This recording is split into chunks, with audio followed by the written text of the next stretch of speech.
Hello बच्चों। तो जब भी सर्कुलर मोशन आएगा दिमाग में बजनी चाहिए घंटी। कौन सी घंटी? कि सर सेंट्रीपिटल फोर्स कौन सा है। यहां पर इसको मिल रहा होगा एक टेंशन। बहुत टेंशन में है ये। वैसे ही क्या होगा, 80 तो आएगा, 80 तो आएगा। जमीन पे फ्रिक्शन नहीं है। अगर टायर ऐसे भी हो गए और जमीन पे फ्रिक्शन नहीं है तब ये सीधा जाएगा, कर सीधा जाएगा, कर ऐसे जाएगा।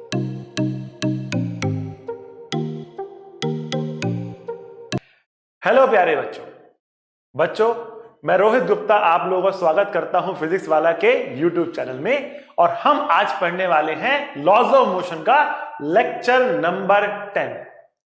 इसमें हम बात करने वाले हैं डायनामिक्स ऑफ सर्कुलर मोशन की। और डायनामिक्स का मतलब होता है हम फोर्सेस को करने वाले हैं इन्वॉल्व।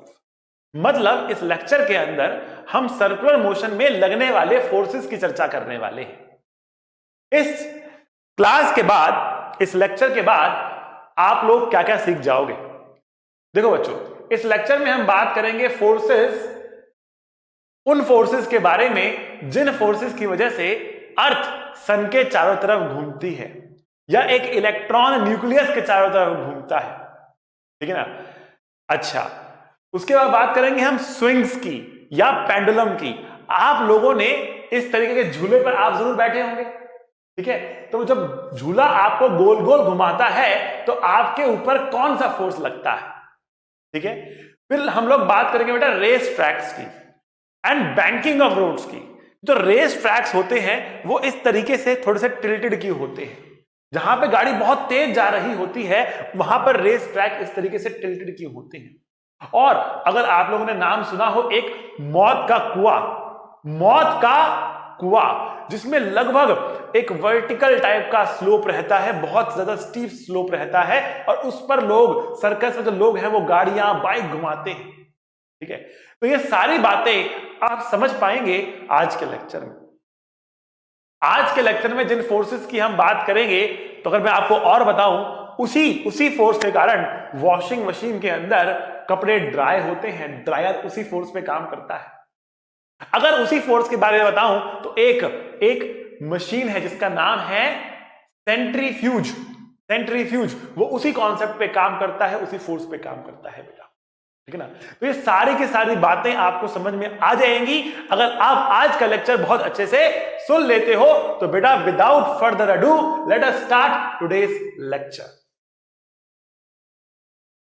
जिस फोर्स के बारे में मैं इतने टाइम से आपको कह रहा हूं वो कौन सा फोर्स है बेटा, उसको हम कहते हैं centripetal force.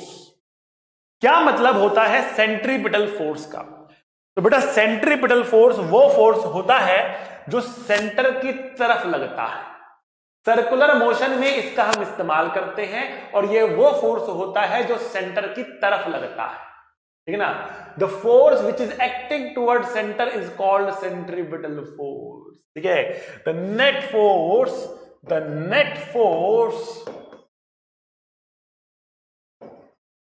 That acts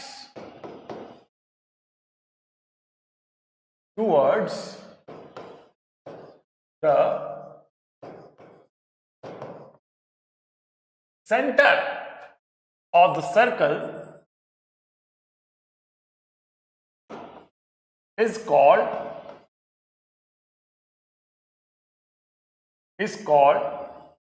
centripetal force.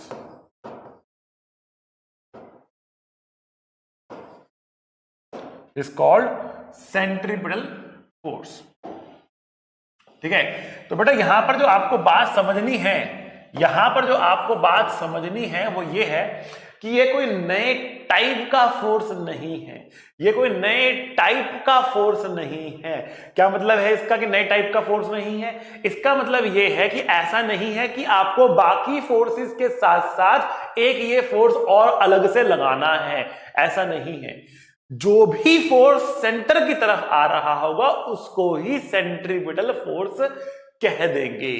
जो भी फोर्स सेंटर की तरफ आ रहा होगा, अलग से लगाना नहीं है। आप टेंशन दिखाओगे, आप mg दिखाओगे, आप नॉर्मल दिखाओगे, स्प्रिंग फोर्स दिखाओगे, फ्रिक्शन फोर्स दिखाओगे, और उन सब में से जो भी फोर्स सेंटर की तरफ आएगा उसको सेंट्रीपिटल फोर्स कह देंगे। अलग से आपको सेंट्रीपिटल फोर्स नामक कोई फोर्स लगाना नहीं। आ रही बात समझ में? ठीक है, मतलब ये कोई नया टाइप का फोर्स हम नहीं सीख रहे हैं। इट्स जस्ट कि सेंटर की तरफ लगने वाला फोर्स सेंट्रीपिटल होता है। ठीक है ना? अब देखते हैं, जहां जहां सर्कुलर मोशन होगा वहां वहां सेंट्रीपिटल फोर्स होगा ही होगा। ठीक है ना? अब देखो, अगर मैं आपसे क्वेश्चन पूछूं, बेटा कौन सा फोर्स सेंटर की तरफ लग रहा है, कौन सा फोर्स सेंटर की तरफ लग रहा है, तो आपको इसका आंसर ये नहीं देना है कि सर सेंट्रीपिटल फोर्स लग रहा है। ठीक है बेटा, वही क्वेश्चन ही है, कौन सा फोर्स सेंटर की तरफ लग रहा है या कौन सा फोर्स सेंट्रीपिटल है, एक ही क्वेश्चन है। ठीक है, तो आप क्वेश्चन ही रिपीट कर रहे हो एक तरीके से। जब मैं पूछूं कौन सा फोर्स सेंटर की तरफ लग रहा है, तो जो फोर्स सेंटर की तरफ लग रहा है उसका नाम बताना है। ठीक है ना? वही फोर्स सेंटर की तरफ है या सेंट्रीपिटल है। आइए देखते हैं, पहले एग्जांपल समझने की कोशिश करते हैं। तो आपके सामने स्क्रीन पर सन आ गया है और अर्थ आ गई है। ये सन है, ये अर्थ है। ठीक है ना? अर्थ सन के चारों तरफ चक्कर लगा रही है और अर्थ घूम रही है ओमेगा एंगुलर वेलोसिटी के साथ। ठीक है, तो जब ये सर्कल पे जाएगी तो मेरा क्वेश्चन ये है कि कौन सा फोर्स सर की तरफ, सेंटर की तरफ लग रहा होगा। विच फोर्स इज सेंट्रीपिटल, कौन सा फोर्स सेंटर की तरफ यहां पर लग रहा होगा। तो देखो बेटा, जो फोर्स यहां पे सेंटर की तरफ लगने वाला है वो है ग्रेविटेशनल फोर्स। ठीक है, so gravitational force is going to act as centripetal force. Gravitational force in this case is going to act as the centripetal force. तो हम कहेंगे Fg, जिसकी वैल्यू होती है बेटा G m r square is centripetal. ठीक है, अच्छा देखो बेटा, जो सेंट्रीपिटल फोर्स होता है उसको क्या मैं F इक्वल्स टू ma से नहीं लिख सकता? ये भी तो लिख सकता हूं ना, F बराबर ma होता है। What is centripetal acceleration? What is centripetal acceleration? तो बेटा सेंट्रीपिटल एक्सेलरेशन के होते हैं दो फॉर्मूले, एक होता है v स्क्वायर बाय r और दूसरा होता है ओमेगा स्क्वायर इनटू r। तो F को या तो आप m v square by r कह दोगे या F को m omega square into r कह दोगे, तो ये फोर्स की वैल्यू हो जाए। तो जो भी फोर्स सेंटर की तरफ लग रहा होगा उनको आप इन दोनों से किसी के भी एक के बराबर रख सकते हो सर्कुलर मोशन के अंदर। आइए बेटा देखते हैं यहां पर क्या कह सकते हैं हम। अब हमने यहां पर कहा कि जो Fg है जो सेंटर की तरफ लग रहा है, Fg जो सेंटर की तरफ लग रहा है वो किसके बराबर होगा? तो वो किसके बराबर होगा? m into omega square R के बराबर होगा, m into omega square R. तो अर्थ के ऊपर लगने वाला net force will be mass of the earth into acceleration of the earth. Acceleration कितनी लेंगे सेंटर की तरफ? एक्सेलरेशन बढ़ेगी ओमेगा स्क्वायर आर। ठीक है, थोड़ी सी बात अगर मैं आपको यहां पर फिर से याद दिला दूं लास्ट लेक्चर की, अगर आपको याद नहीं है तो देखो बेटा, यहां पर आप याद रखो, जब भी सर्कुलर मोशन होता है तो सर्कुलर मोशन के अंदर बेटा दो एक्सेलरेशंस होती हैं। एक एक्सेलरेशन जो वेलोसिटी की डायरेक्शन में ही होती है उसको हम टेंजेंशियल एक्सेलरेशन कहते हैं। दूसरी एक्सेलरेशन जो सेंटर की तरफ होती है उसको हम सेंट्रीपिटल एक्सेलरेशन कहते हैं। और जो टेंजेंट के अलोंग होता है टेंजेंशियल एक्सेलरेशन वो आर अल्फा होता है, और जो सेंटर के अलोंग सेंट्रीपिटल होता है वो ओमेगा स्क्वायर आर या वी स्क्वायर बाय आर होता है। ओमेगा स्क्वायर इंटू आर या वी स्क्वायर अपॉन आर होता है। क्लियर हुई बात आपको यहां तक? ठीक है, तो ये आपको पता होना चाहिए। दोनों का रिजल्टेंट निकाल के नेट एक्सेलरेशन भी आप निकाल सकते हो। टेंजेंशियल एक्सेलरेशन स्पीड बदलता है और सेंट्रीपिटल एक्सेलरेशन डायरेक्शन बदलता है। ठीक है, तो टेंजेंशियल एक्सेलरेशन हो भी सकता है, नहीं भी। कब नहीं होगा? ये तब नहीं होगा जब जब स्पीड कांस्टेंट होगी, ये तब नहीं होगा जब स्पीड कांस्टेंट होगी। तो if the speed is constant then tangential acceleration will be zero, but centripetal has to be present in the circular motion because direction तो बदलेगी ही बदलेगी। आई बात समझ में? आइए वापस आते हैं। तो हमने कहा कि यहां पर सेंटर की तरफ लगने वाला फोर्स कौन सा है, सेंटर की तरफ लगने वाला फोर्स कौन सा है, तो आपने कहा ग्रेविटेशनल फोर्स। ठीक है, तो ये सन और अर्थ का केस था, सन और अर्थ का केस था। सिमिलरली आप अर्थ और मून के बारे में भी ये बात कह सकते हो। तो net force towards center is the centripetal force that equals to mass into acceleration towards the center, मतलब सेंट्रीपिटल एक्सेलरेशन। इसको सॉल्व करके आप चाहो तो ओमेगा निकाल सकते हो। ठीक है, इसको सॉल्व करके आप ओमेगा की वैल्यू को निकाल सकते हो। ठीक है, बट हमें ये समझ में आया कि कौन सा फोर्स यहां पर सेंटर की तरफ लग रहा है। सिमिलरली आप चाहो तो यहां पर एक और एग्जांपल को स्टडी कर सकते हो, and that example is electron and nucleus. ये ना न्यूक्लियस का एग्जाम्पल है। तो इसमें क्या है, हमारे पास मान लेते हैं एक न्यूक्लियस है जिसके चारों तरफ क्या घूम रहा है, एक इलेक्ट्रॉन घूम रहा है। ठीक है, तो मान लेते हैं न्यूक्लियस में चार्ज है +q के बराबर और इलेक्ट्रॉन का चार्ज कितना है, e के बराबर। इलेक्ट्रॉन चार्ज कितना लगता है, -e लगता है, -e इलेक्ट्रॉन का चार्ज है। तो इनके बीच में एक फोर्स लगेगा सेंटर की तरफ। कौन सा फोर्स है सेंटर की तरफ, बताओ अब कौन सा फोर्स है सेंटर की तरफ। अब ये मैं बोला सर सेंट्रीपिटल फोर्स है। कौन सा फोर्स सेंटर की तरफ, सेंटर की तरफ जो फोर्स लग रहा है उसका नाम है इलेक्ट्रोस्टैटिक फोर्स, Fe लग रहा है। और कितना फोर्स है इलेक्ट्रोस्टैटिक फोर्स, तो यह है बेटा Q/r², r इनके बीच का डिस्टेंस। ठीक है, तो ये फोर्स लग रहा है सेंटर की तरफ। K Q1 Q2/r² होता है, K Q1 Q2/r² होता है, कूलम्ब फोर्स उसको बोलते हैं। 10th क्लास में भी आपने इसके बारे में पढ़ा होगा। तो K Q1 Q2/r² ये हमारे पास आ गया। ओके जी, किसके बराबर होगा ये गोट मास ऑफ इलेक्ट्रॉन, ठीक है, इंटू ओमेगा²r या v²/r, कुछ भी बोल सकते हो। तो ये फोर्स हमारा इस केस में क्या हुआ, सेंट्रीपिटल फोर्स हुआ। पिछले केस में सेंट्रीपिटल फोर्स कौन सा था, पिछले केस में सेंट्रीपिटल फोर्स था ग्रेविटेशनल फोर्स, और इस केस में कौन सा फोर्स सेंट्रीपिटल है, तो इस केस में सेंट्रीपिटल फोर्स है इलेक्ट्रोस्टैटिक फोर्स। अलग अलग केस में अलग अलग फोर्स सेंट्रीपिटल फोर्स का काम करेगा। तो जब भी सर्कुलर मोशन आएगा दिमाग में बजनी चाहिए घंटी। कौन सी घंटी, कि सर सेंट्रीपिटल फोर्स कौन सा है, सेंट्रीपिटल फोर्स कौन सा है। तो यहां पर सेंट्रीपिटल फोर्स होने वाला है कौन सा, सेंट्रीपिटल फोर्स है इलेक्ट्रोस्टैटिक फोर्स। ठीक है, आगे बढ़ते हैं। ठीक है, अब हमारे पास यहां पर एक सिंपल पेंडुलम है, एक सिंपल पेंडुलम हमारे पास है।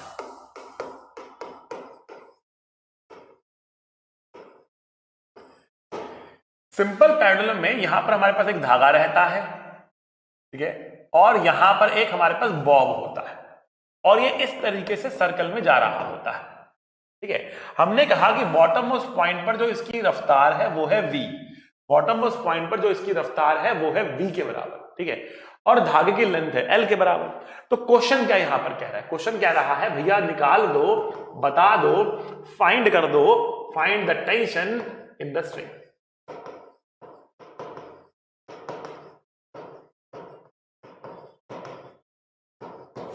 Find the tension in the string, धागे में टेंशन कितनी होगी ये बताना है आपको, धागे में टेंशन कितनी होगी ये बताना है आपको। ठीक है ना, अब देखो, पॉज करो अपना आंसर बेटा, फटाफट कमेंट में लिख दो सर मेरा आंसर ये आ रहा है। ठीक है, अब देखो यहां पर क्या होने वाला है, बच्चे बताएंगे FBD, बच्चे कहेंगे mg लग रहा है नीचे और टेंशन लग रही है ऊपर, mg नीचे टेंशन ऊपर, इसका मतलब T बराबर mg होगा। बिल्कुल गलत, गलत है, T बराबर mg नहीं होगा, क्योंकि यहां पर ये इक्विलिब्रियम में नहीं है, इसके पास एक वेलोसिटी है, वेलोसिटी है, सर्कुलर मोशन में जा रहा है, वेलोसिटी है मतलब एक्सेलरेशन है। इसका एक्सेलरेशन किस डायरेक्शन में है, इसका एक्सेलरेशन किस तरफ है, सेंटर की तरफ है, that is the centre of the circular path. तो अगर मैं अब आपसे पूछूं what is the net force acting towards the centre, what is the net centripetal force, तो आपका आंसर क्या होगा बच्चा? आप कहोगे सर सेंटर की तरफ तो टी लग रहा है और mg सेंटर से दूर जा रहा है, तो नेट फोर्स सेंटर की तरफ कितना लेंगे? T minus mg। T minus mg is the net force towards the centre. और किसके बराबर होगा बेटा? ये बराबर होगा किसके? mv square by r। r है l के बराबर, r है l के बराबर। मतलब यहां पर टेंशन की वैल्यू mg नहीं है बल्कि mg plus mv square by l है। आ रही है बात समझ में आपको? टेंशन की वैल्यू mg नहीं है, टेंशन की value mg plus mv square by l है। ठीक है, अच्छा जी आगे बढ़ते हैं। अगले प्रश्न में क्या हो रहा है? इस प्रश्न में आपके पास एक धागा ऐसे है, एक धागा ऐसे है और यहां से एक बॉल बंधी है जिसका मास क्या है? m है। लेट अस से ये एंगल आपको दे रखा है थीटा और क्वेश्चन कहा जा रहा है कि भैया find the tension in the string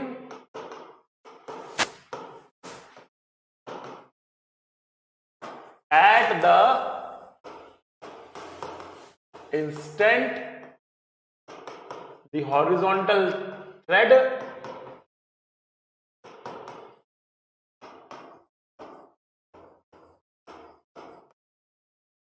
breaks। जैसे ही ये हॉरिजॉन्टल थ्रेड ब्रेक होता है, टूटता है, ये वाला थ्रेड टूट जाता है, ये पहले था रुका हुआ था, टूट गया, तो टूटते ही इस पॉइंट का, इस बॉब का कितना एक्सेलरेशन होगा? अच्छा, टूटते ही क्या इसके पास एक रफ्तार आ जाएगी? नहीं, टूटते ही इसके पास कोई रफ्तार नहीं आएगी, टूटते ही इसके पास कोई v नहीं आएगा, इसकी स्पीड 0 से ही शुरू होगी। ठीक है, अच्छा अगर स्पीड 0 से शुरू हो रही है, स्पीड की वैल्यू 0 है, तो मुझे बताओ बेटा सेंट्रीपिटल एक्सेलरेशन कितना होगा?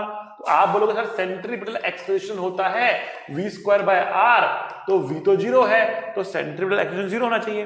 अच्छा, सेंट्रीपिटल एक्सेलरेशन किस डायरेक्शन में होता है?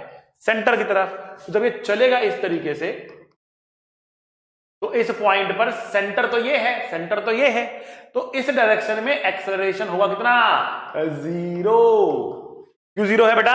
क्योंकि u 0 है, बड़ी गहराई वाली बात बता रहा हूं आपको बेटा, u 0 है उसका, इसलिए इस डायरेक्शन में एक्सेलरेशन 0 हो जाएगा। लेकिन क्या इसके परपेंडिकुलर डायरेक्शन में भी एक्सेलरेशन 0 होना जरूरी है? कोई जरूरी नहीं। इस डायरेक्शन में 0 है, क्यों 0 है? बिकॉज स्पीड 0 है, because u is 0 but AC is 0 but AT जरूरी नहीं कि 0 हो। ठीक है, तो अब इस डायरेक्शन में कितना फोर्स है वो देखना पड़ेगा। ठीक है, तो आइए देखते हैं, इसका FBD बनाते हैं, दोबारा बनाते हैं यहां पर इसका FBD। ठीक है, हमने कहा ये एंगल थीटा है।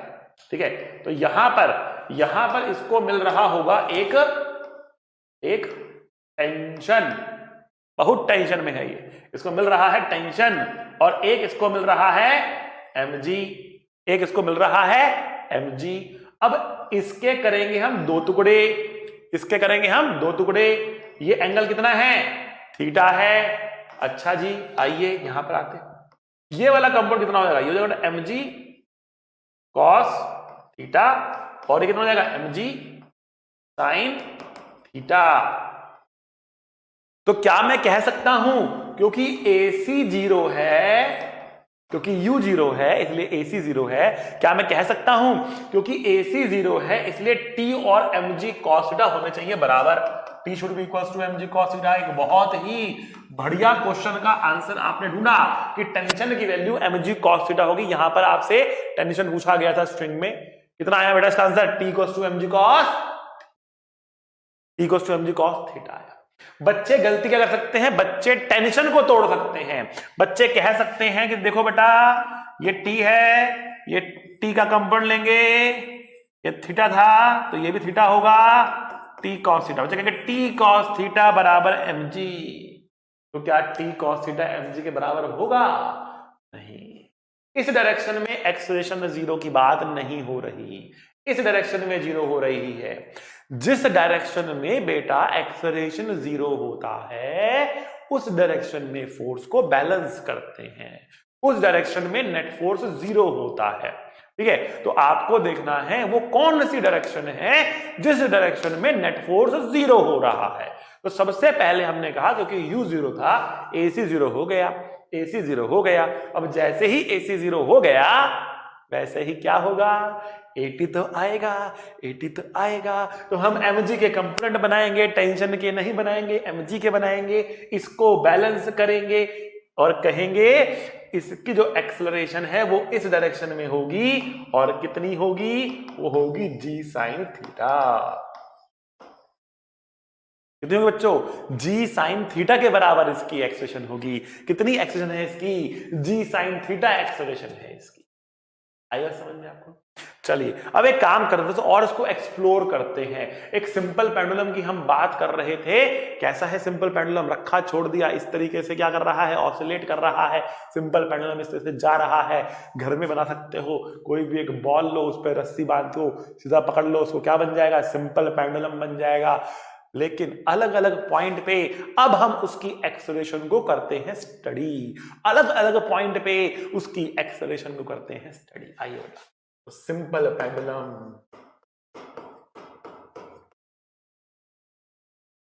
बहुत सिंपल है, नाम ही सिंपल है, नाम में ही सिंपल है, इससे सिंपल क्या लोगे।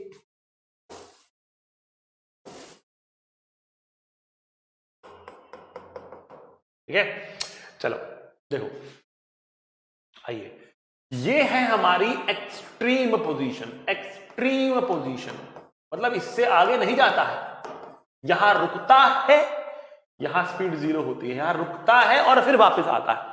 ठीक है, ये है सबसे नीचे वाली पोजीशन, ये है हमारी मीन पोजीशन और इक्विलिब्रियम पोजीशन। ये है मीन पोजीशन या फिर इक्विलिब्रियम पोजीशन। ठीक है, अच्छा जी, बहुत सही। ये एंगल हमारे पास थीटा है, ये एंगल हमारे पास थीटा है। Okay, alright. तो अब हम जानना चाहते हैं इनकी जो एक्सेलरेशंस हैं वो हम कैसे ड्रॉ करते हैं। ठीक है, तो सबसे पहले एक्सट्रीम पोजीशन की बात करते हैं। अब एक्सट्रीम पोजीशन पर यहां पर हमने कहा v0 है, v0 है मतलब सेंट्रीपिटल एक्सेलरेशन 0 है। तो एक्सेलरेशन कैसी होगी, इस डायरेक्शन में, और AC तो 0 हो जाएगा, AC नहीं होगा। यहां पर एक्सेलरेशन कैसी होगी बेटा, यहां पर इस तरफ होगी और AC नहीं होगा, खाली AT होगा, AC नहीं होगा। और AT की वैल्यू भी आपको मालूम है कितनी, g sin थीटा भी निकाली थी हमने, g sin थीटा होगी एक्सट्रीम पोजीशन पर। जब ये मीन पोजीशन पर आएगा तो यहां एक्सेलरेशन कैसे होगी, तो यहां पर हमारे पास क्या है बेटा, यहां पर हमारे पास एक रफ्तार है, एक वेलोसिटी है यहां पर। ठीक है, अच्छा यहां पर एक टेंशन तो ऊपर लगता है, एक mg नीचे लगता है, टेंशन ऐसे लगता है, mg नीचे लगता है। ठीक है ना, क्या कोई फोर्स हॉरिजॉन्टल डायरेक्शन में है यहां पर, क्या इस पॉइंट पे कोई फोर्स हॉरिजॉन्टल डायरेक्शन में है, क्या कोई फोर्स हॉरिजॉन्टल डायरेक्शन में नहीं है ना। अब क्योंकि कोई भी फोर्स हॉरिजॉन्टल डायरेक्शन में नहीं है तो क्या मैं कह सकता हूं इस पॉइंट पर हॉरिजॉन्टल डायरेक्शन में कोई एक्सेलरेशन नहीं है, बिल्कुल कह सकता हूं। तो अगर इसके पास हॉरिजॉन्टल डायरेक्शन में कोई भी एक्सेलरेशन यहां पर नहीं है तो इसके पास इस पॉइंट पर एक्सेलरेशन कैसी होगी, कैसी होगी एक्सेलरेशन, तो आप कहोगे ऊपर की तरफ ऐसे होगी इसकी एक्सेलरेशन। तो इस पॉइंट पे हमारे पास केवल और केवल सेंट्रीपिटल एक्सेलरेशन है, इस पॉइंट पर टेंजेंशियल है, इस पॉइंट पर टेंजेंशियल है, इस पॉइंट पर सेंट्रीपिटल है। अच्छा जी, बीच में कोई पॉइंट ले ले तो सर हम, अगर हमने कोई पॉइंट यहां पर ले लिया तो सर तब क्या होगा, अब क्या कह सकते हैं हम। ठीक है ना, तो देखो यहां पर दोनों होंगी, यहां पर टेंजेंशियल भी होगी और यहां पर नॉर्मल एक्सेलरेशन, दोनों एक्सेलरेशन हमारे पास यहां पर होने वाली है।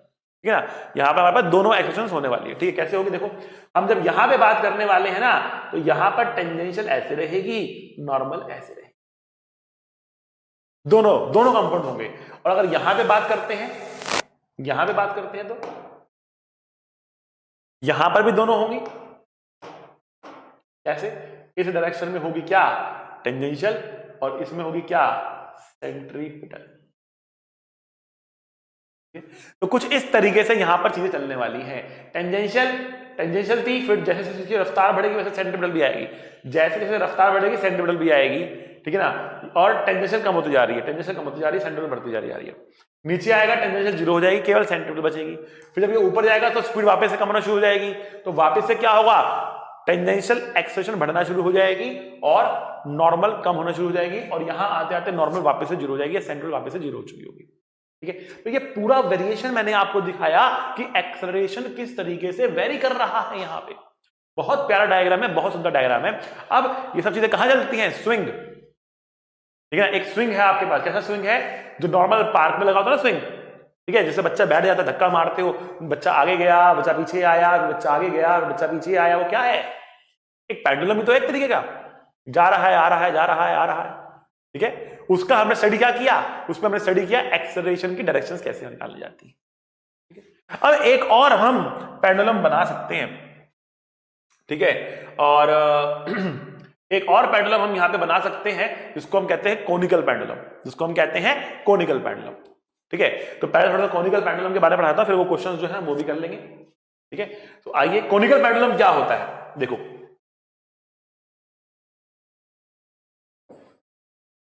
कोनिकल पेंडुलम में ये सिंपल पेंडुलम के तरीके से ऐसे नहीं चलता, बल्कि एक हॉरिजॉन्टल सर्कल में ऐसे जा रहा होता है,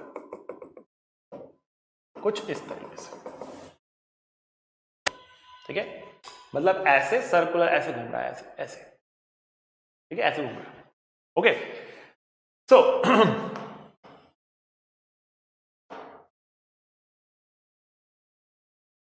कुछ इस तरीके से। तो अब क्वेश्चन ये कह रहा है कि मान लेते हैं कि ये एंगल थीटा बना रहा है, इसका कुछ मास m है, इसका कुछ लेंथ l है।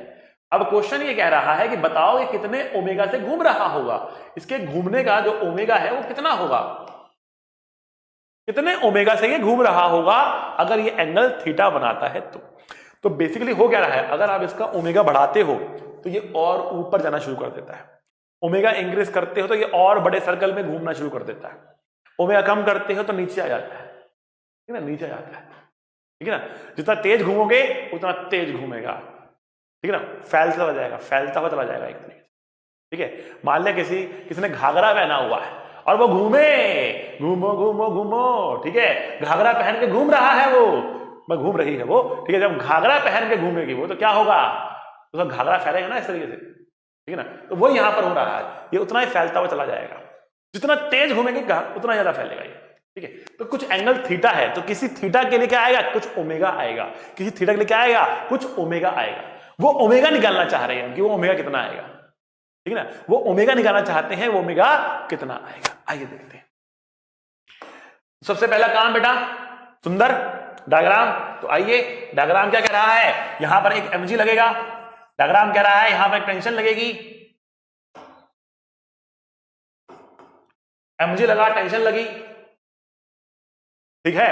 अच्छा, mg और टेंशन लग रही है तो यहां पे क्या करेंगे, अब कंपोनेंट्स में ब्रेक करेंगे। वो कौन सा फोर्स है जो सेंटर की तरफ लग रहा है, वो कौन सा फोर्स है जो सेंटर की तरफ लग रहा है। बच्चे बोले सर सेंट्रीपिटल, नहीं, आपको बताना है सेंटर की तरफ लगने वाला फोर्स कौन सा है। तो टेंशन का एक कंपोनेंट सेंटर की तरफ लग रहा है, टेंशन का कंपोनेंट सेंटर की तरफ लग रहा है, वो कंपोनेंट निकालेंगे हम कितना आएगा, देखते हैं बच्चों, देखते हैं, आइए डायग्राम बनाते हैं। हमने कहा ये है mg, टेंशन का एक कंपोनेंट इधर, एक कंपोनेंट इधर, ये होगा बेटा t cos थीटा, ये होगा t sin थीटा। आई बात समझ में, थीटा के साथ वाला कंपोनेंट होता है cos थीटा, दूसरा होता है sin थीटा, ठीक है। तो अब देखो सेंटर यहां पर है, सर्कल का सेंटर देखना है, सेंटर यहां है, यहां नहीं है, यहां नहीं है, सेंटर यहां है। सिंपल पेंडुलम वाले केस में, सिंपल पेंडुलम वाले केस में जब ये ऐसे जा रहा था तो सेंटर यहां था, और कोनिकल पेंडुलम वाले केस में जब ये ऐसे जा रहा है तो सेंटर यहां पर है। There is a difference between these two cases, right? There is a difference between these two cases, और वो डिफरेंस आपको समझकर अपने आंसर को लिखना होगा, समझे, आई बात समझ में। तो अब की बारी देखिए, सेंटर की तरफ ये फोर्स लग रहा है, सेंटर की तरफ ये फोर्स लग रहा है, तो t sin थीटा बराबर m ओमेगा स्क्वायर r होगा, बराबर m ओमेगा स्क्वायर r होगा, और r की वैल्यू भी ये लेंथ होगी। आर एल नहीं है, अब की बारी ध्यान रखना, आर एल नहीं है, आर तो ये है, सर्कल तो ऐसा है, आर तो ये है हमारा आर। कितना होगा ये आर? तो देखो एल थीटा, तो ये है एल कॉस थीटा, ये है एल साइन थीटा। तो हमारा क्या लेना है आर? हमारा आर होगा एल साइन थीटा, आर होगा बेटा एल साइन थीटा। तो M omega square L sine theta, ये हो गई आपकी इक्वेशन नंबर 1। सेकेंडली, ऊपर नीचे तो जा नहीं रहा है, ये अपने ही पॉइंट पे घूम रहा है, ठीक है ना, ऊपर नीचे तो जा नहीं रहता। कब जाएगा ऊपर नीचे? ऐसे कब भागेगा ऊपर नीचे? जब ओमेगा को बढ़ाएंगे घटाएंगे। बट अगर ओमेगा फिक्स है तो थीटा भी क्या होगा बेटा? फिक्स होगा। थीटा भी क्या होगा बेटा? फिक्स होगा। तो थीटा अगर फिक्स हमारा, तो हम बोलेंगे टी कॉस थीटा बैलेंस कर रहा mg को, टी कॉस थीटा बैलेंस कर रहा mg को। अब कुछ बच्चे हो जाएंगे यहां पर परेशान। बच्चे बोलेंगे सर कभी आप mg को तोड़ देते हो, कभी आप टेंशन को तोड़ देते हो, हमें तो समझ ही नहीं आ रहा है कब किसको तोड़े, टेंशन को तोड़े कि mg को तोड़े। तो आपको देखना है सबसे पहले किस डायरेक्शन में एक्सेलरेशन है? शून्य, जीरो, नील। ठीक है, जिस डायरेक्शन में एक्सेलरेशन नहीं होगी उस डायरेक्शन में फोर्सेस को तोड़ना है। उस डायरेक्शन में टेंशन को तोड़ना पड़े तो टेंशन को तोड़ो, mg को तोड़ना पड़े तो mg को तोड़ो। ठीक है ना? तो तोड़ने की रिक्वायरमेंट कब समझ में आएगी, कैसे निकलेगी? जब हम ये समझेंगे किस डायरेक्शन में एक्सेलरेशन क्या है? जीरो है।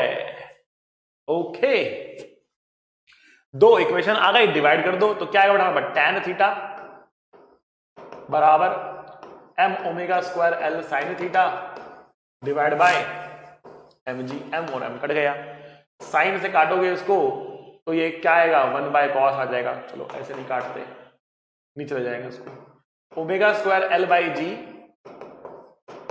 Sign theta by cos theta divide by sine theta. Tan theta को मैंने साइन बाय कॉस लिख के ये काट दिया। अब आपको समझ में आ गया होगा। Omega is under root of G by L cos theta. ठीक है, ये हमारे पास ओमेगा की वैल्यू आ गई, ये हमारे पास ओमेगा की वैल्यू आ गई। ओके, बहुत शानदार, जानदार, मजेदार, रोमांचक। ठीक है, बढ़े आगे। आपको सिंपल पेंडुलम समझ में आया, सिंपल स्विंग समझ में आया, आपको कोनिकल पेंडुलम समझ में आया, कुछ न्यूमेरिकल्स करने का समय हो चुका है। तो अब हम बढ़िया से कुछ न्यूमेरिकल्स यहां पर देखते हैं। ठीक है, तो यहां पर एक स्विंग हमारे पास है। मैंने कहा था शुरुआत में ही, मैंने कहा था कि आपके पास क्या आने वाले हैं? आपके पास स्विंग्स आने वाले हैं, आपके पास स्विंग्स आने वाले हैं।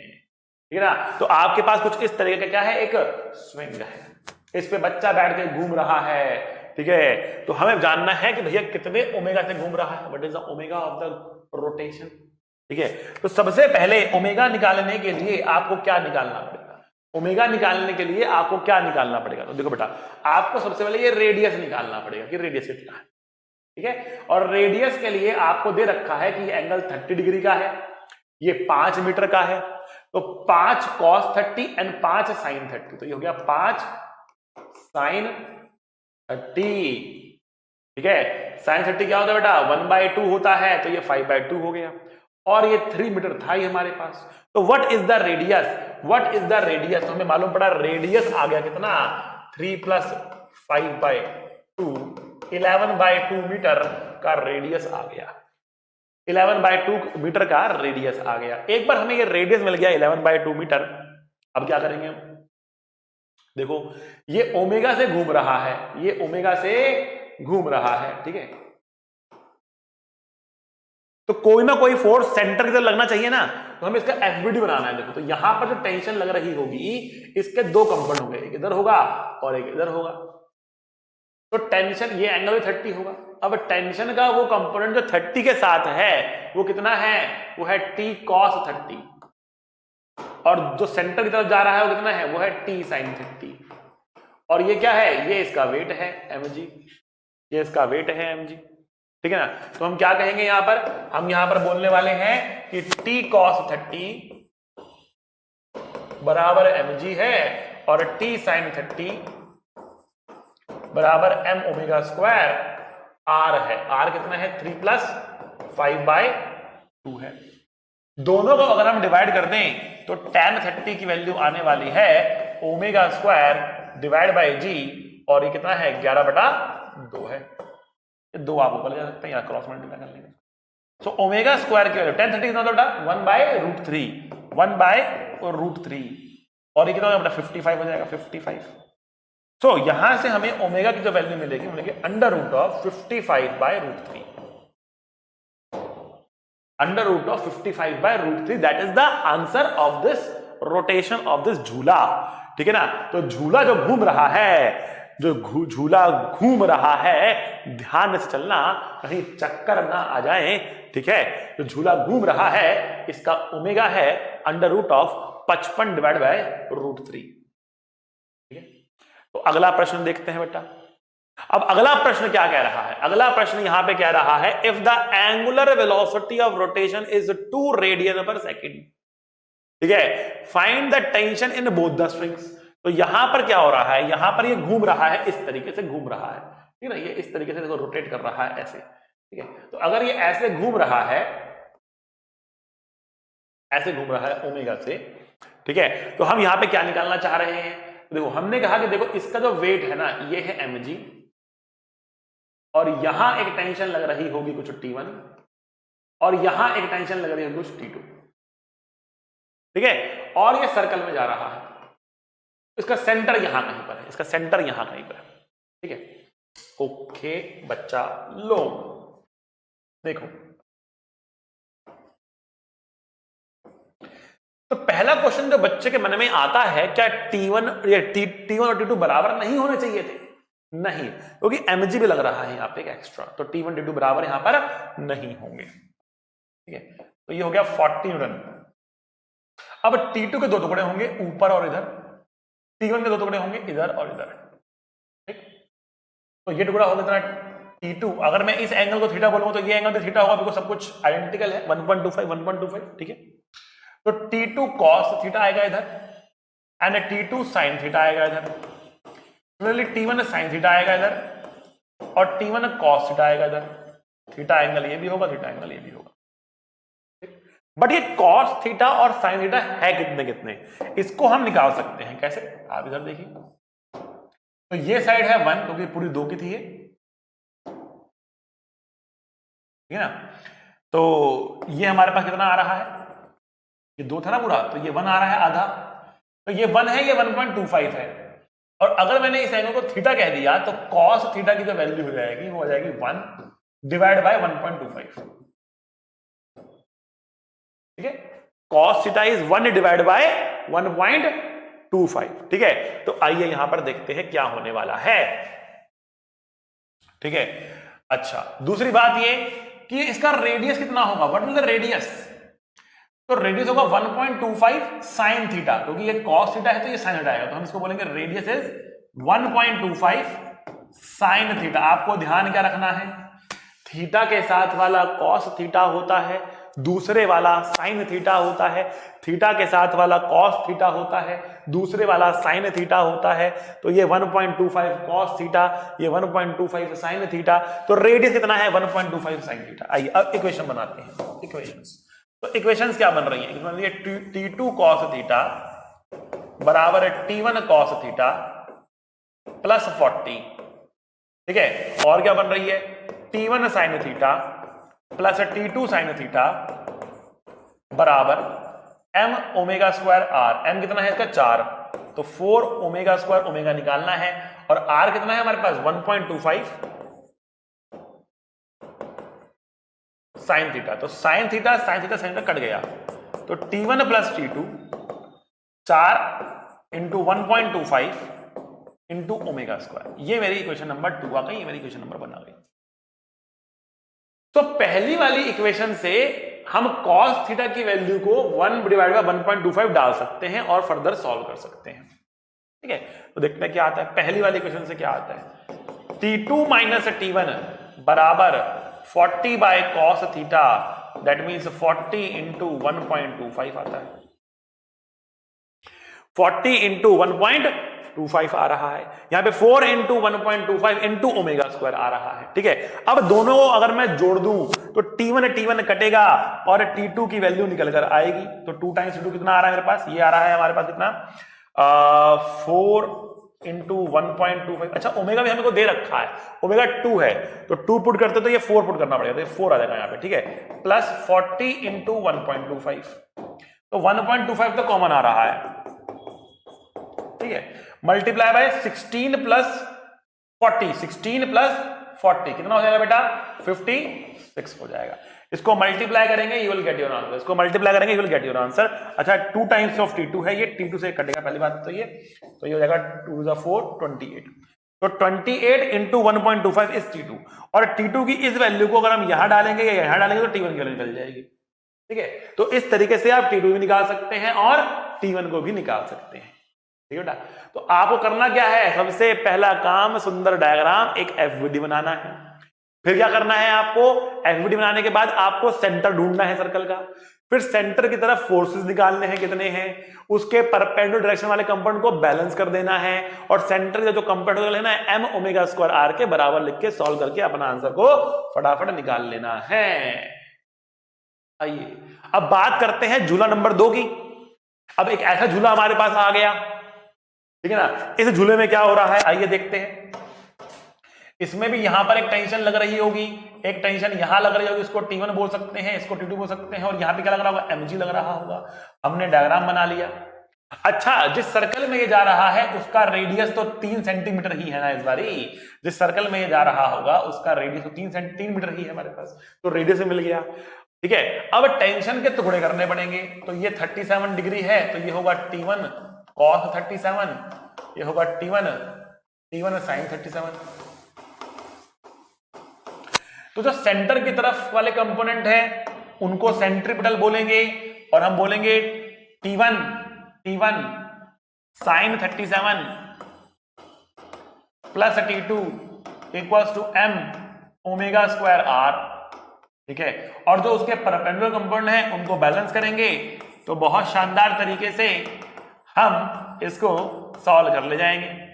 तो यहां से T1 cos 37 mg आ गया, T1 sin 37 plus T2 m omega square r आ गया।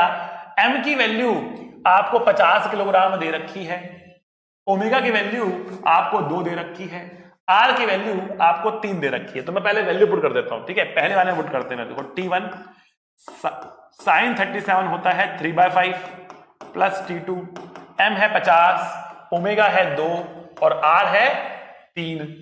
आइए cos 37 कितना होता है 4/5, m कितना है हमारे पास 50 और g कितना है हमारे पास 10। तो T1 तो सीधे से दिख रहा है कितना आ रहा है, देखो ये कटेगा तो ये 25 आएगा और ये 5 आएगा। 2 से मैंने पहले इसको काटा, 2 से मैंने इसको काटा, तो 4 कट गया पूरा मेरा, 5 वहां जा सकता है, तो 25 इंटू 25 625 आता हुआ दिख रहा मुझे,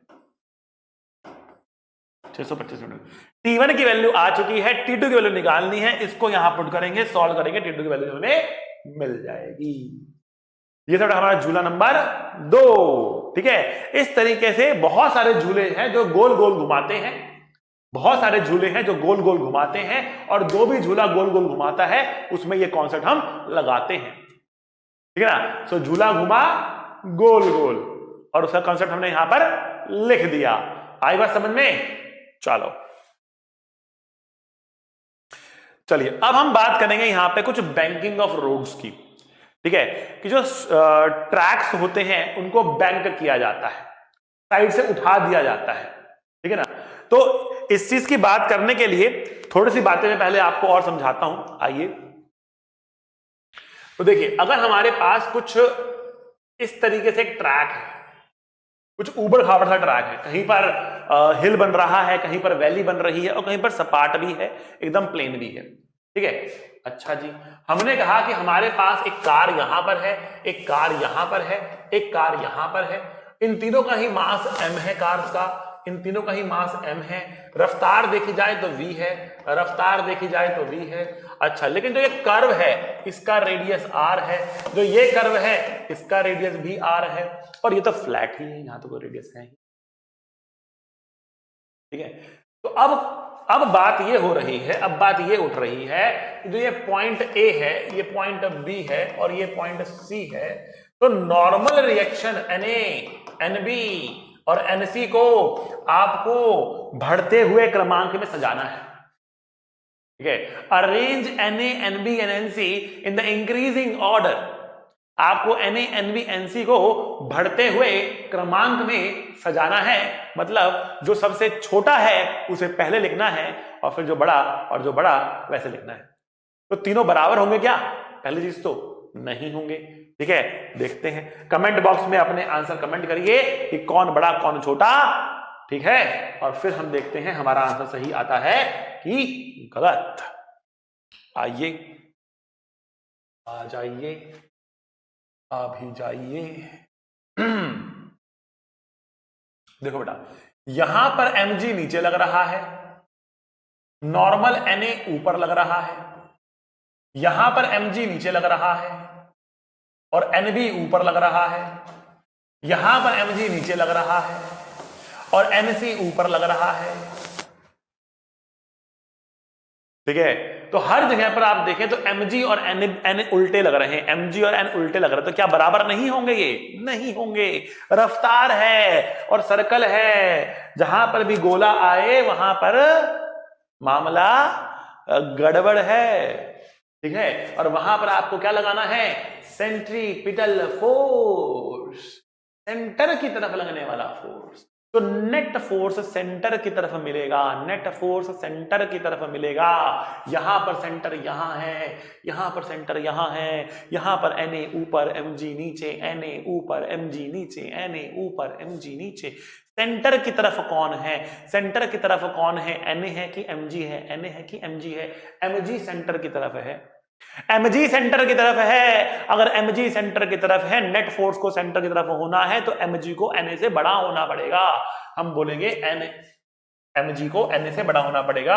हम बोलेंगे mg minus Na equals to mg square by r।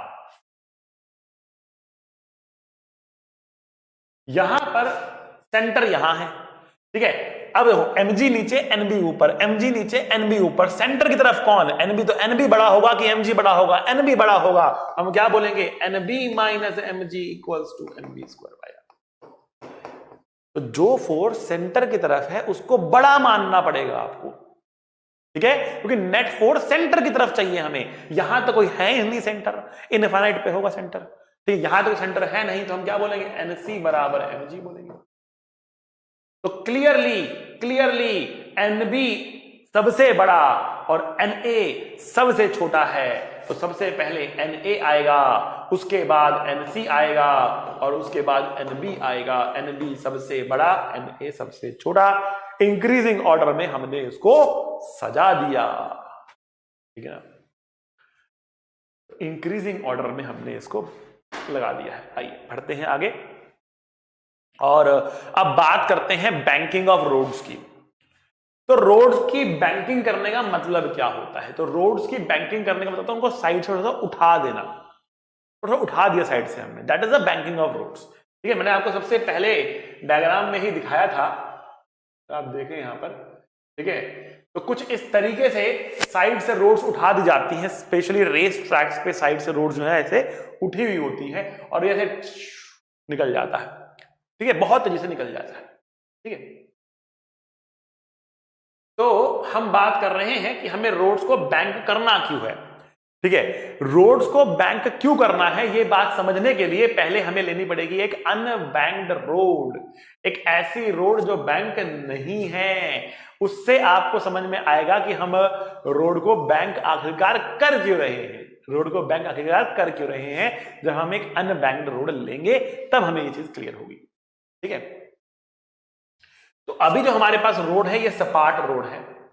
ठीक है, हम ऊपर से देख रहे हैं सपाट रोड है, रेडियस r है।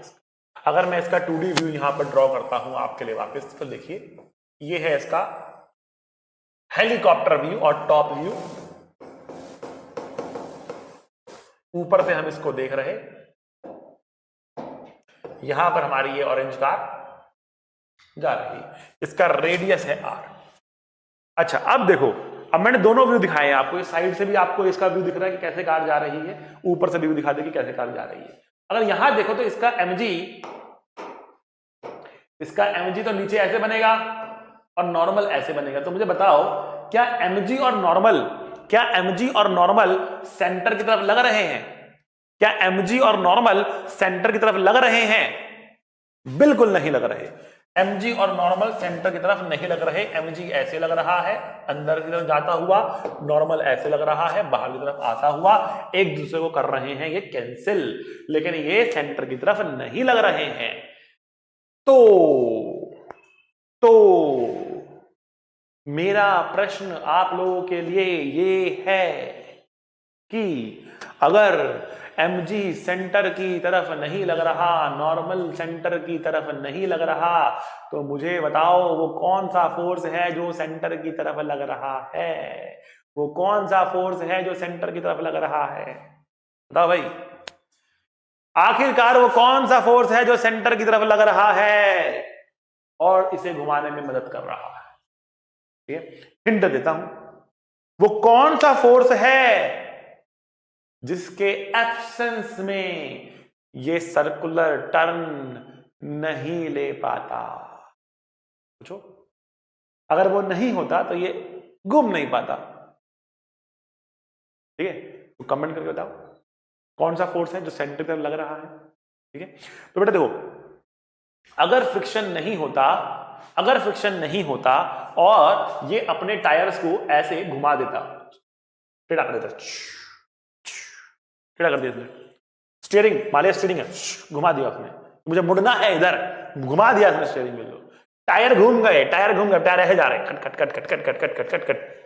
और फ्रिक्शन नहीं है जमीन पर, जमीन पे फ्रिक्शन नहीं है। अगर टायर ऐसे भी हो गए और जमीन पे फ्रिक्शन नहीं है तब ये सीधा जाएगा, कर सीधा जाएगा, कर ऐसे जाएगा, इधर घूमेगा नहीं।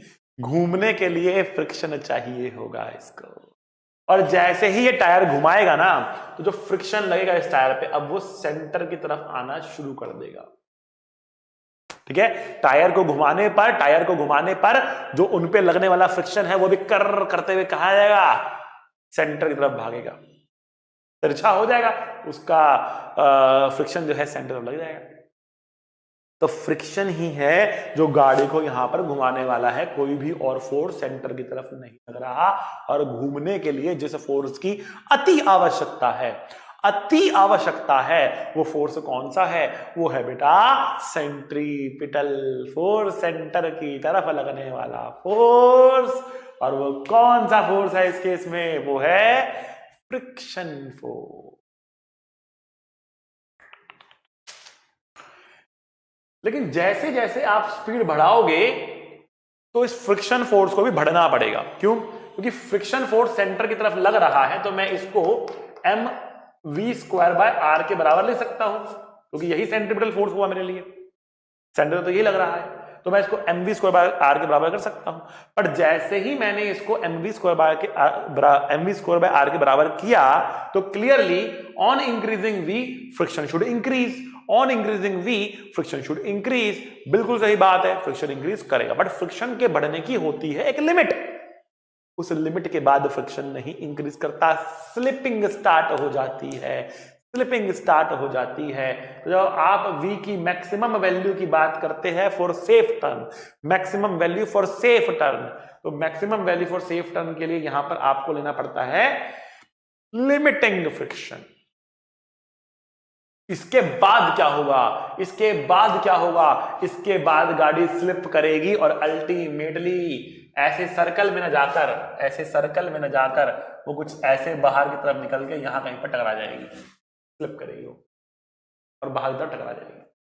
आई बात समझ में आपको? तो अगर फ्रिक्शन mv²/r के बराबर हम कर दें तो वो मैक्सिमम वैल्यू होती है म्यू इंटू नॉर्मल है mg के बराबर equals to mv_max² divide by r, and from here vmax is equals to √of μrg।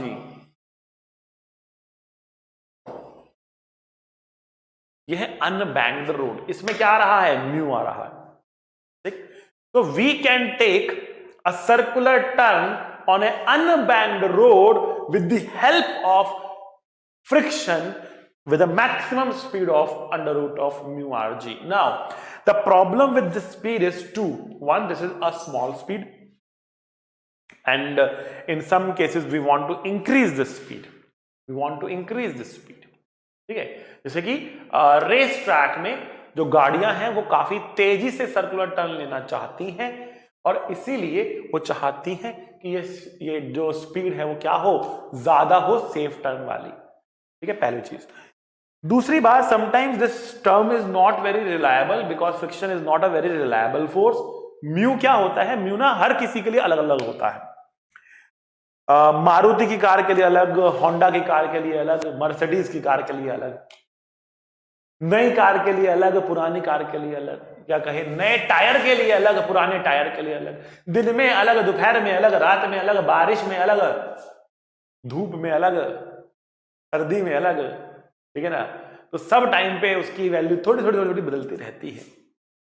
कोई काफी घिसा हुआ टायर है, उसके जो ग्रूव्स हैं वो फ्लैट हो चुके हैं, तो म्यू की वैल्यू उसके लिए काफी सिग्निफिकेंटली कम हो सकती है, गाड़ी स्लिप कर सकती है,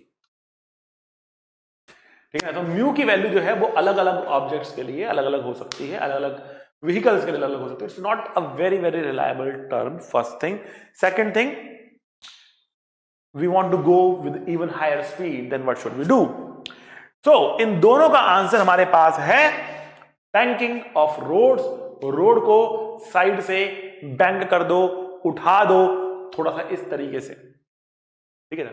तो मान लेते हैं हमने रोड को साइड से उठा दिया है, कितने एंगल पर, बीटा एंगल पर हमने इसको उठा दिया है। तो व्हाट वी डू, हमने इसको बीटा एंगल पर उठा दिया, हॉरिजॉन्टल से बीटा एंगल पर हमने इसको रेज कर दिया है,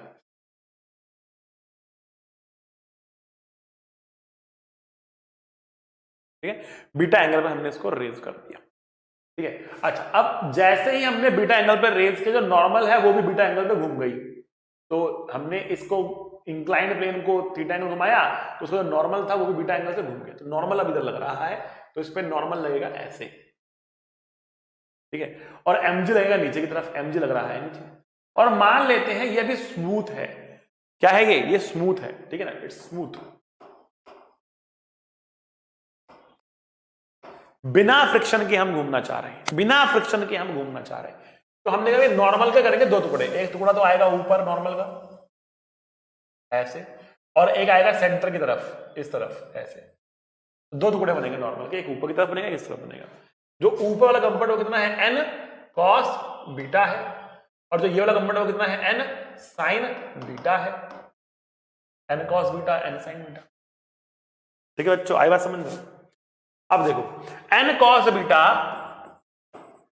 will be equal to mg, क्योंकि ऊपर नीचे तो गाड़ी जा नहीं रही, ठीक है, हॉरिजॉन्टली जा रही है, और जो सेंटर की तरफ लग रहा है n sin थीटा, इसके बराबर है ये n sin, सॉरी मैंने थीटा ले लिया यहाँ पे, बीटा लेना मुझे, टड़ा टड़ा। तो n sin beta equals to m v square by r, if I divide them I'll get tan beta is v square by rg, and v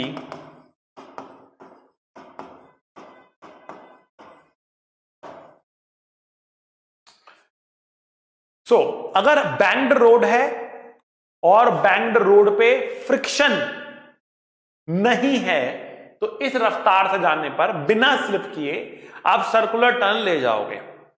लेकिन प्रॉब्लम क्या है इसमें, प्रॉब्लम यह है अगर इस स्पीड से ज्यादा स्पीड होगी तो आप ऊपर की तरफ स्किड करना शुरू कर दोगे, और इस स्पीड से कम स्पीड होगी तो आप नीचे की तरफ गिरना शुरू कर दोगे, ठीक है ना। इस स्पीड से ज्यादा स्पीड होगी तो ऊपर जाना शुरू कर दोगे, कम पर नीचे जाना शुरू कर दोगे।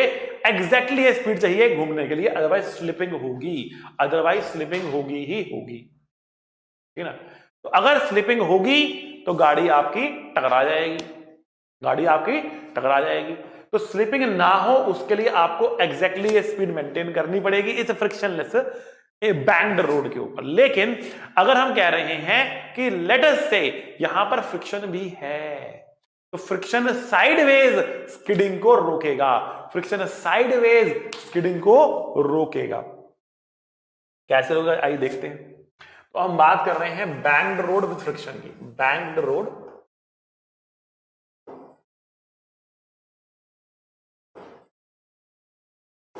With friction. जब रोड बैंक्ड है और फ्रिक्शन भी हमारे साथ है तब क्या होगा, ठीक है। तो आइए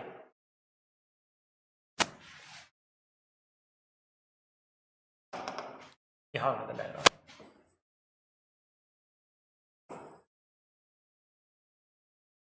ये रोड हमने साइड से उठा रखी है, पूरी ऐसे जा रही है, हमने साइड से उठा रखी है, ठीक है। और इसके ऊपर एक व्हीकल जा रहा है कुछ इस तरीके से,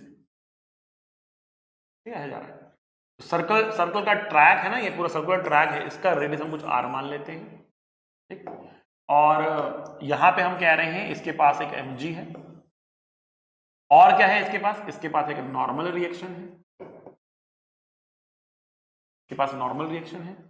नॉर्मल वर्टिकल से एंगल थीटा बनाएंगे, क्योंकि मैंने आपको पहले भी बताया है क्या कि हॉरिजॉन्टल और इंक्लाइंड प्लेन हॉरिजॉन्टल से जो एंगल बनाता है नॉर्मल उतना ही एंगल वर्टिकल से बनाती है।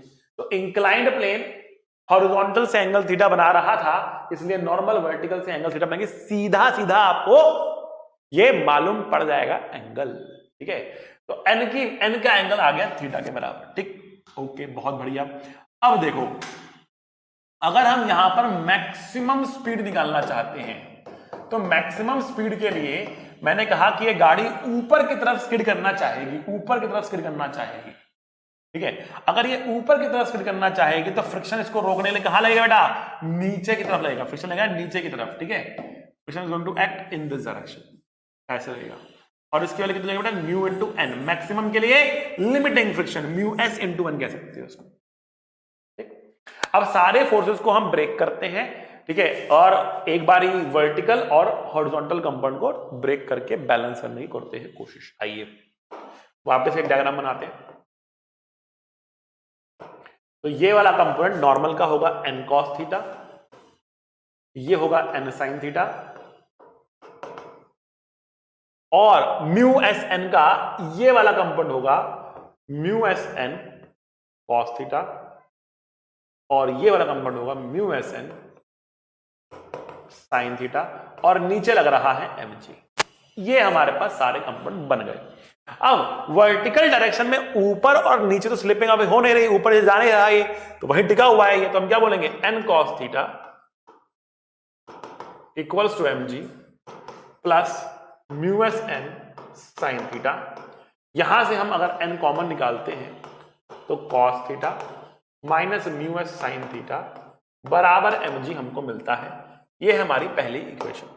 अब जो फोर्स सेंटर की तरफ लग रहा है वो सेंट्रीपिटल होगा, और उसकी वैल्यू को क्या लिखा जाएगा, अब आपको पता है, उसकी वैल्यू को लिखा जाएगा mv स्क्वायर बाय r, और मैक्सिमम की बात कर रहे इसलिए इधर v मैक्स लिख देता हूं। यहां से भी n कॉमन निकाल के दोनों को कर देते हैं डिवाइड, तो हमें मिलेगा बेटा sin theta plus mu S cos theta divide by cos theta minus mu S sin theta is equals to v max square divide by rg।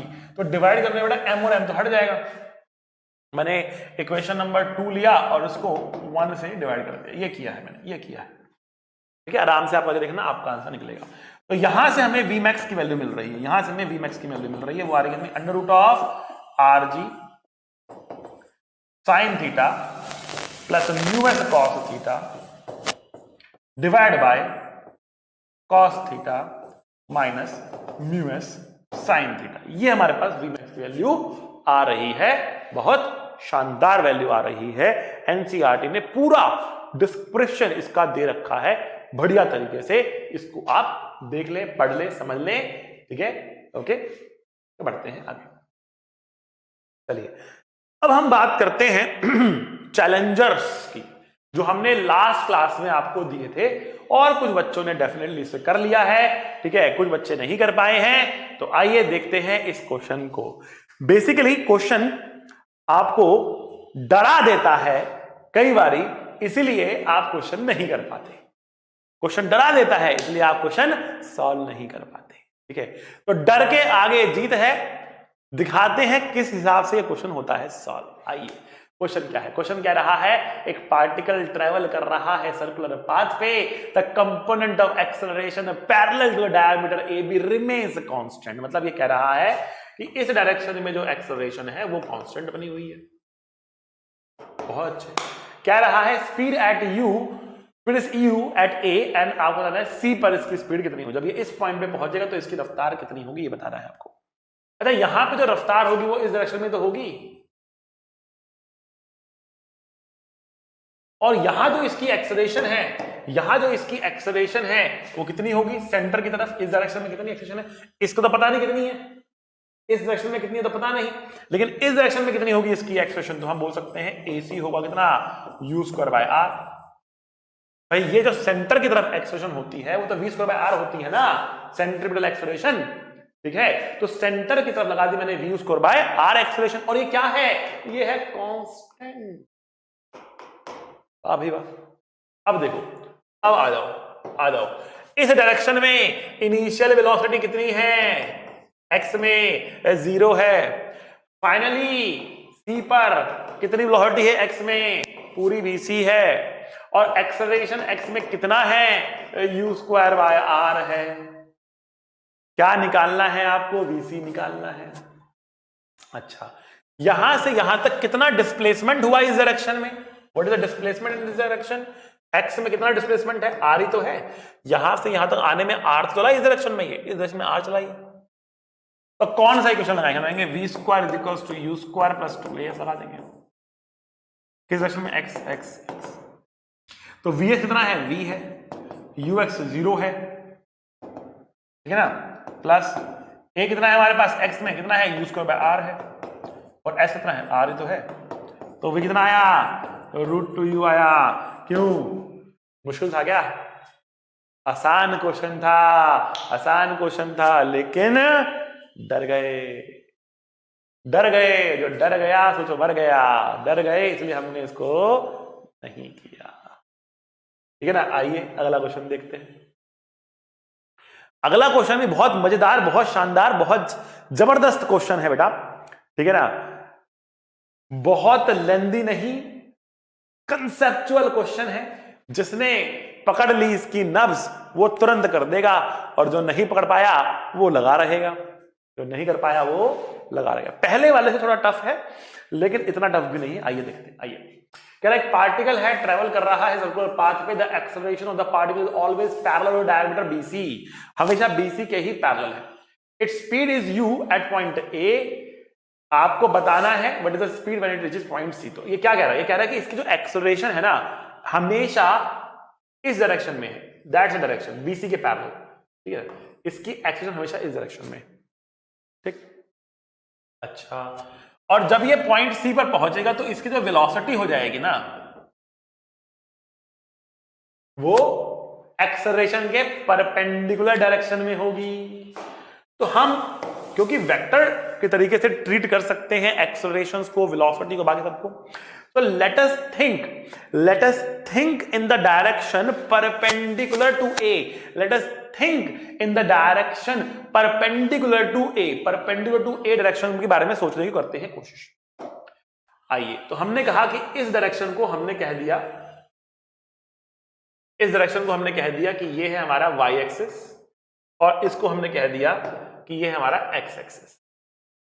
ठीक है, तो पहले t = 0 पर इसकी कुछ वेलोसिटी इस डायरेक्शन में भी तो होगी, कितनी होगी वो निकाल लेते हैं। आइए, तो ये थीटा है तो ये भी थीटा है, ये 90 माइनस थीटा, ये एंगल भी थीटा आ जाएगा। ठीक है, ठीक है, so what is u, tell me what is u along y, कितना u है, तो आप कहेंगे सर u cos थीटा है, बहुत शानदार। व्हाट इज ay, आप कहेंगे सर 0 है, एक्सेलरेशन तो इस डायरेक्शन में है, इसमें है नहीं, आप कहेंगे सर 0 है। What is vy, sir vc है, vy कितना है बेटा, vc है। तो देखो, जब एक्सेलरेशन 0 है तो वेलोसिटी चेंज नहीं होगी, मतलब vy बराबर uy ही होगा, मतलब vc बराबर u cos थीटा ही होगा, vc बराबर u cos थीटा होगा। बहुत शानदार क्वेश्चन है बेटा, कंसेप्चुअल है, कंसेप्ट पकड़ोगे तो समझ में आएगा, कंसेप्ट नहीं पकड़ोगे तो सर खुजाते रहोगे, सर क्या कर दिया, सर खुजाते रहोगे क्या कर दिया, ये क्या हो गया सर यहां पर। बहुत शानदार, मजेदार, जानदार क्वेश्चन है बेटा ये, बढ़िया से देखो इसको, चैलेंजर कैटेगरी में बिठा लाया इसको, ठीक है। अच्छा अब एक छोटी सी बात मैं आपको और बता देता हूं, ठीक है। हालांकि कोई बहुत लंबा बड़ा उसका इस्तेमाल हम करते नहीं, बट फिर भी एक छोटी सी बात है जो मैं आप लोगों के साथ यहां पे डिस्कस कर देता हूं, और उसका नाम है सेंट्रीफ्यूगल फोर्स। अब ये क्या चीज है बेटा, ये एक प्रकार का स्यूडो फोर्स है, झूठा फोर्स है। कब लगाते हैं इसको, जब खुद सर्कुलर मोशन में घूमने वाला पार्टिकल, जब खुद सर्कुलर मोशन में घूमने वाला पार्टिकल खुद को देखे और एफडी बनाए, तब आपको ये इक्वेशन लगानी हो, ये फोर्स लगाना होगा। कहने मतलब क्या है, मान लिया हमने कहा कि एक धागे से हमने एक पार्टिकल को बांध के घुमा दिया है, टी ओमेगा एंगुलर वेलोसिटी से घुमा दिया है, लेंथ एल है, और हॉरिजॉन्टल सर्कल में मान लिया घूम रहा, टेबल पे रखा है हॉरिजॉन्टल में ऐसे घूम रहा, ठीक है। तो mg नीचे लग रहा होगा, that is horizontal top view है, ये टॉप व्यू। mg नीचे लग रहा होगा, ऊपर से देखोगे तो ऐसे अंदर लग रहा होगा, इनफैक्ट ना ऐसे अंदर लग रहा होगा, ठीक है। सो इसको हम और क्लियरली यहां पे ड्रॉ कर देते हैं। mg लग रहा है ऐसे और नॉर्मल लग रहा है ऐसे, और एक दूसरे को कर रहे हैं कैंसर, तो सेंटर लग रहा है टेंशन। तो अब एक तरीका क्या है, आप बोलो T बराबर m omega square r, T बराबर m ओमेगा स्क्वायर। दूसरा तरीका क्या है, आपको अगर रोटेटिंग पार्टिकल की बात करी जाए तो रोटेटिंग पार्टिकल जब खुद को देखेगा तो अपने आप को रेस्ट में मानेगा, लेकिन एक सूडो फोर्स लगाएगा, and this centrifugal force is a pseudo force and it acts radially outward, acts radially outwards, it acts radially outwards.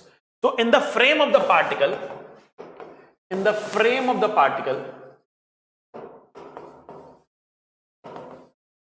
one particle is at rest, second it experiences centrifugal force. ये दो बातें आपको ध्यान रखनी है, ठीक है। सो अगर हम कह रहे हैं कि ये पार्टिकल पे सेंटर की तरफ लग रहा है टेंशन, और सेंट्रीफ्यूगल फोर्स बाहर की तरफ लग रहा है, और अब अपने आप को ये रेस्ट पर मान रहा है, अब सर्कुलर मोशन हो गया खत्म, अब अपने आप को मान रहा है रेस्ट पर, ठीक है। तो अब आप क्या होगा, अब होगा टेंशन बराबर एफसी, होगा टेंशन बराबर एफसी, और एफसी की जो वैल्यू होती है ये वही m ओमेगा स्क्वायर r या M V square by R के ही बराबर होती है, बट ये रेडियली आउटवर्ड होती है। It's a pseudo force like m into A के बराबर, ये रेडियली आउटवर्ड है, ठीक है। तो बात वही आएगी, आंसर वही आएगा, T बराबर m ओमेगा स्क्वायर L आ जाएगा हमारे पास, ठीक है ना, यही हमारे पास आंसर आने वाला है, ठीक है।